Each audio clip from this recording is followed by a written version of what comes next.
Bonjour et bienvenue dans Théo Courant, l'émission électrique qui vous tient au courant de l'actualité de votre lycée. Et avant de commencer cette édition, toute l'équipe de Théonet souhaite vous adresser ses meilleurs vœux pour cette nouvelle année.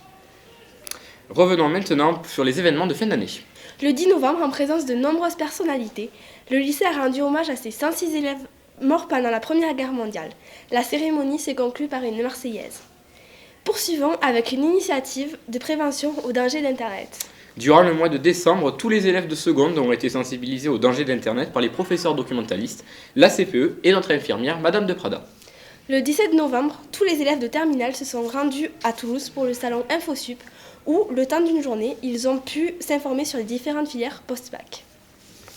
Météo a aussi participé à un échange. Dans le cadre du programme Erasmus+, le lycée a reçu 2 enseignantes suédoises pendant la semaine du 21 au 25 novembre 2016. Retrouvez leur interview sur Théonet. Les théophiliens participent au dispositif lycéen au cinéma. Les classes de seconde et une classe de première se déplaceront chaque trimestre au Parvis pour découvrir les 3 films sélectionnés. En novembre, ils ont pu découvrir un VO, L'impossible Monsieur Bébé. Une analyse filmique leur sera proposée. Nous restons dans la culture et au Parvis avec l'atelier Théonet d'éducation aux médias.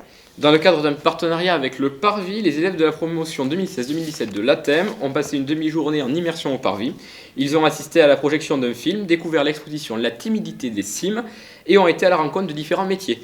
Pour finir, ils ont pu apprécier le spectacle Battlefield de Peter Brook. Retrouvez leur reportage sur Théonet tout au long du mois de janvier. Le 29 novembre, M. André Faure de l'Union Industrie Chimique a tenu à l'amphithéâtre une conférence sur chimie et pollution qui a connu un vif succès. Passons maintenant au sport avec de nouveaux résultats. En cross tout d'abord, avec un podium pour Valentin Moulinaire, il termine 3e dans la catégorie junior. Sur la course par équipe mixte lycéen, notre équipe s'est classée 3e, se qualifiant ainsi pour le cross académique. Mais la Pyrénéenne n'est pas la seule à s'être illustrée en cette fin d'année. En effet, le pôle sabre, grâce à sa belle prestation lors du sabre d'or à Tarbes, remporté par Florian Chiquelet, il s'est qualifié pour les championnats d'Europe. Les classes de première se rendront au salon Studirama le 12 janvier. Une deuxième sortie lycéen au cinéma sera organisée le 23 janvier pour les secondes 7 et les 20 et 21 février pour les secondes 4 et la première 1. Le bac blanc de français se tiendra le 1er février. Celui des terminales aura lieu après les vacances de février.